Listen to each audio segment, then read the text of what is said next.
Bom dia, sexto ano. Meu nome é Regiana. Nós vamos começar agora a nossa aula de ciências. Essa semana, vocês já sabem, está sendo proposto para que a gente faça as retomadas de todas as habilidades trabalhadas até agora no PET volume 1, né? Nosso primeiro PET, nosso primeiro plano de estudo do tutorado.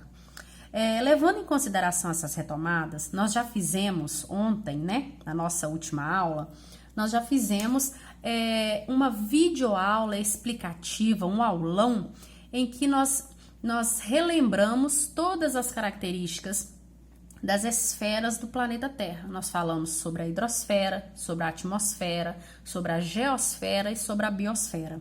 Hoje, nós vamos apresentar de forma esquemática, né, o ciclo hidrológico. Por que nós vamos falar do ciclo hidrológico? Nós vamos falar de cada uma dessas esferas uma característica, um ponto importante. Dentro da hidrosfera, o ciclo hidrológico é extremamente importante porque ele está diretamente ligado à sobrevivência da vida no planeta Terra, né? Então, ele é de extrema importância. Então, é muito importante a gente compreender como que esse ciclo funciona. O que é o ciclo hidrológico ou o ciclo da água, né? A gente pode chamar de ciclo da água, mas vocês devem conhecer esse nome ciclo hidrológico, porque às vezes vocês podem ler dessa forma e vocês já vão saber que ciclo hidrológico é o ciclo da água. Então, como que acontece? Esse ciclo, ele possui algumas etapas, né? Está apresentado aqui para vocês, olha, nesse esqueminha, quais são essas etapas. Nós vamos explicar etapa por etapa, para depois a gente voltar e fazer todo o percurso que a água faz dentro desse ciclo, tá bom?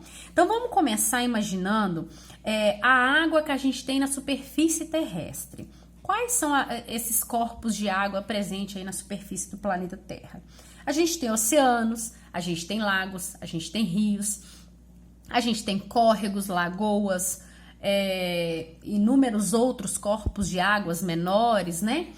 E todos esses corpos de água sofrem ação do calor do Sol.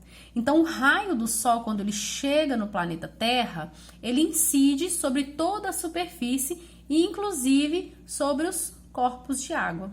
Essa incidência do calor do Sol, dos raios solares, acaba causando um processo que a gente chama de evaporação. O que é evaporar? É a água no estado líquido, né? Se transformar lentamente em vapor de água, passar para o estado gasoso, mas de uma forma bem lenta, tá? Então, a gente chama isso de evaporação. O vapor de água, ele é leve, então a tendência é o quê? Subir para a atmosfera. Ele vai subindo, vai subindo, vai subindo, e quando chega a determinada altura, ele vai começando a encontrar uma temperatura um pouco mais baixa. E aí, o que acontece? Acontece o contrário, né? Aqui, a água aquecida evaporou. Agora, o vapor, quando esfriado, ele vai condensar. O que é condensar? É se transformar novamente em água. Então, esse vapor de água, quando esfriar, porque está mais alto aqui na atmosfera, então a tendência é estar mais frio. Quando ele esfriar, ele vai se transformar em gotículas de água. Então, muitos vapores de água subindo, várias gotículas de água se formando e a gente acaba observando a formação das nuvens. Então, o que são as nuvens? São inúmeras, bilhões de gotículas de água. De onde que veio essa água? Da evaporação, que acabou resfriando ali, aquele vapor de água, condensou. Condensar, então, significa retornar para o estado líquido, passar do estado gasoso para o estado líquido. Essa nuvem, gente, ela vai começar a ficar aqui, né? E vai acumular mais e mais e mais gotículas de água até ela ter um peso que já não suporta mais. Quando acontecer esse momento, né, que ela estiver bem pesada, vai acontecer um outro processo que a gente chama de precipitação.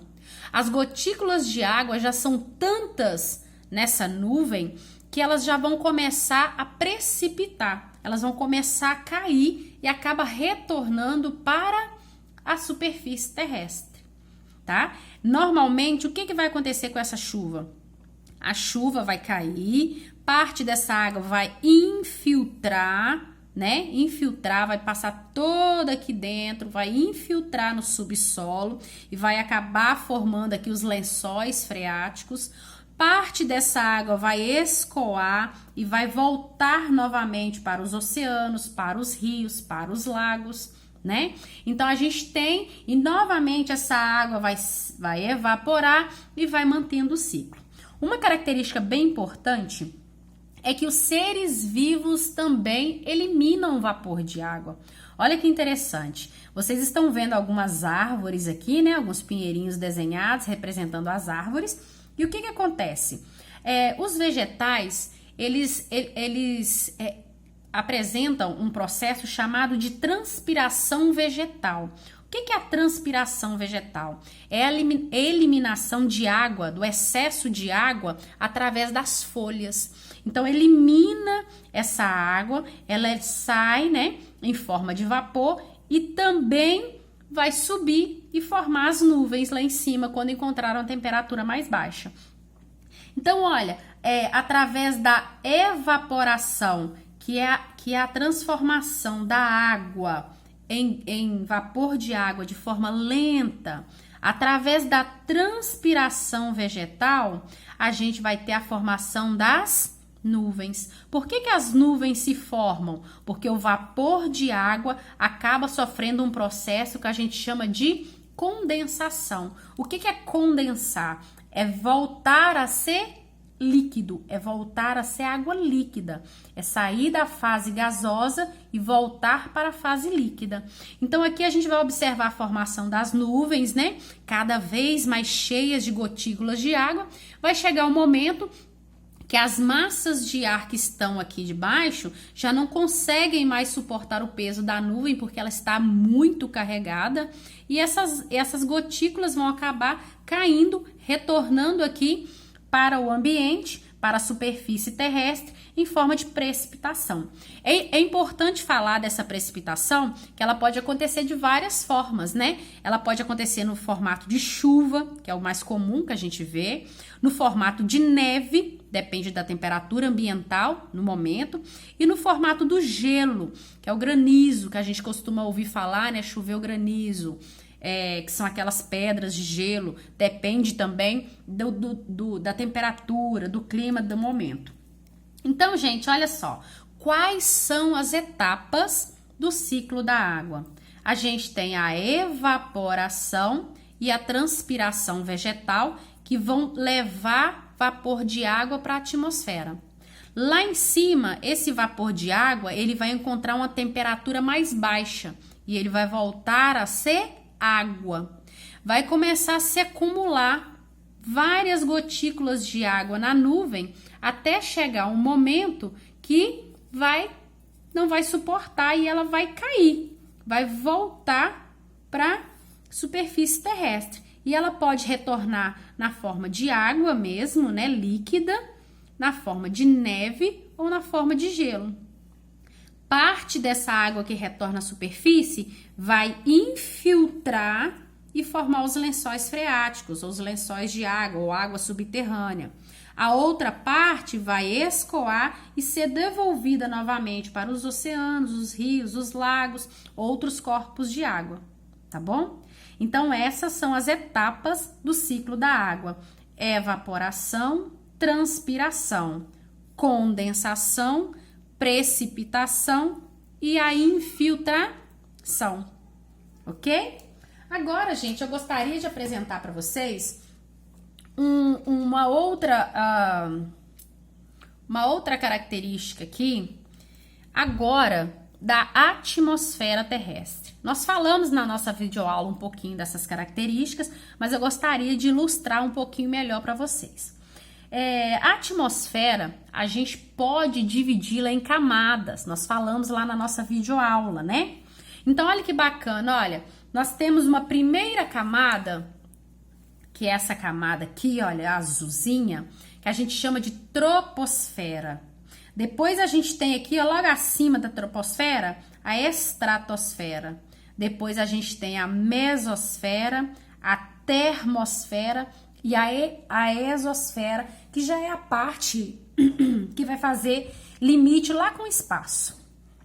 Vamos ver um pouquinho das características, então, dessas camadas aqui da atmosfera. Olha só, na troposfera, que é a camada aqui de baixo, olha, onde a gente se encontra, onde nós vivemos, aqui tá até demonstrando o Monte Everest, tá vendo? Olha a altura dele, ele é bem alto, né? É nessa camada que acontece a vida. A gente percebe que é aqui na troposfera que os seres vivos estão. Essa camada, ela tem características extremamente importantes. Aqui na troposfera, nessa primeira camada, a gente tem a maior quantidade dos gases da atmosfera toda. Então, a concentração dos gases está aqui. A gente pode falar que é a camada mais densa. Ué, mas não tem gases nas outras? Claro que tem, né? A atmosfera, todas essas camadas são formadas de gases também. Só que a quantidade vai só diminuindo. Ela vai ficando cada vez mais rarefeita. Rarefeito é quando tem pouco e denso é quando tem muitos, né? Então, aqui tem uma grande quantidade de gases. A gente fala que essa parte da atmosfera, a nossa troposfera, é a parte mais densa. Nessa parte também, gente, é onde ocorrem todos os fenômenos climáticos. Chuva, granizo, neve, tudo acontece aqui, né? Então, as nuvens, elas se formam aqui. Elas não se formam na estratosfera, nem na mesosfera. É só nessa primeira camada aqui da atmosfera que a gente vai observar os fenômenos climáticos. Logo acima da troposfera, nós temos a segunda camada da atmosfera, que a gente chama de estratosfera. Essa camada é extremamente importante, porque é nessa camada que nós vamos observar a presença da camada de ozônio. O que é a camada de ozônio? Camada de ozônio é formada pelo gás ozônio, por isso que recebe o nome de camada de ozônio, e ela atua como um protetor solar. Ela impede que raios solares ultravioletas penetrem no planeta Terra e causem danos aos seres vivos, doenças aos seres vivos. Essa camada nós observamos, né? A gente vê falar muito dela. Ela tá com uma... A gente sempre escuta falar do buraco da camada de ozônio, e a gente sabe que logo acima ali da Antártida tem um buraco enorme. E eles descobriram, com o passar do tempo, que esse buraco começou a se formar quando começou a usar um gás chamado de CFCs nas indústrias. A indústria começou a produzir esse gás e vários equipamentos, várias máquinas começaram a utilizar esse gás. E vários produtos também. E quando aí a população começou a utilizar esse gás em grande quantidade, esse buraco aí na camada de ozônio começou a aparecer. Eles perceberam, eles descobriram, e aí eles criaram estratégias para poder estar diminuindo e substituindo esse gás. Hoje, atualmente, esse gás ele só é usado naquelas bombinhas de quem tem problemas de asma. Vocês devem conhecer. Então, só ali. Antigamente, esse gás CFC era usado em ar-condicionado, em geladeira, em sprays, e espumas, aquelas espumas de barbear. Então, hoje já está substituindo os CFCs por outros tipos de gás.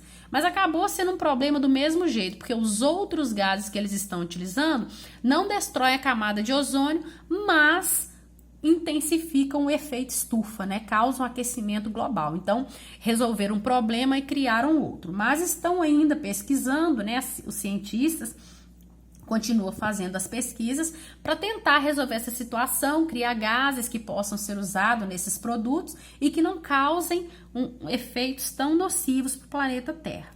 né?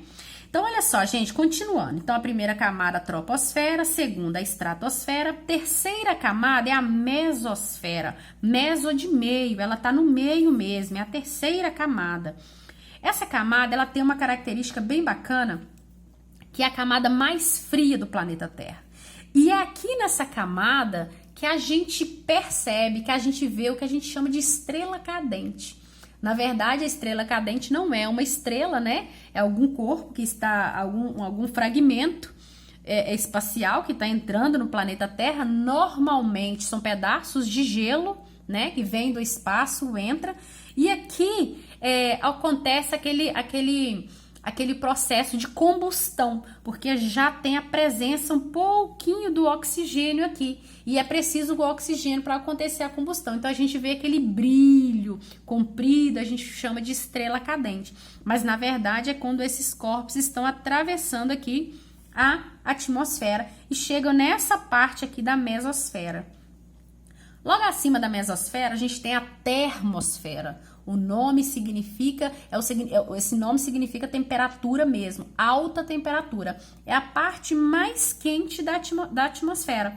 A termosfera é a porção mais quente da nossa atmosfera. E a gente consegue, nessa parte aqui, a gente observa as estações espaciais. Então, todo equipamento preparado para ficar ali nesse ambiente, né, nessa região, e para fazer os monitoramentos, os estudos, todo o trabalho que as estações espaciais fazem. Por último, né, a gente tem a exosfera, que é a última camada de atmosfera, que já faz limite lá com o espaço. É nessa camada que estão os satélites artificiais, esses satélites que a gente lança para televisão, para rádio, para telefone, para GPS, né? Então, eles estão aí nessa camada, e essa camada tem uma característica bem interessante, que já é a ausência da gravidade. Por isso que os satélites ficam lá flutuando, lá já não tem gravidade. E é nessa camada também, nela e na termosfera, que a gente consegue observar as auroras, a aurora boreal e a aurora austral, né? Que são fenômenos naturais muito bonitos, que a gente vê um céu todo colorido, não é de qualquer lugar do mundo que a gente vê, tem os locais, né, onde a gente consegue observar essas auroras. É bem bacana. Quando vocês tiverem um tempinho, entra lá no YouTube, pesquisa sobre a aurora boreal ou aurora austral, que vocês vão ver que bacana que é, que bonito que é.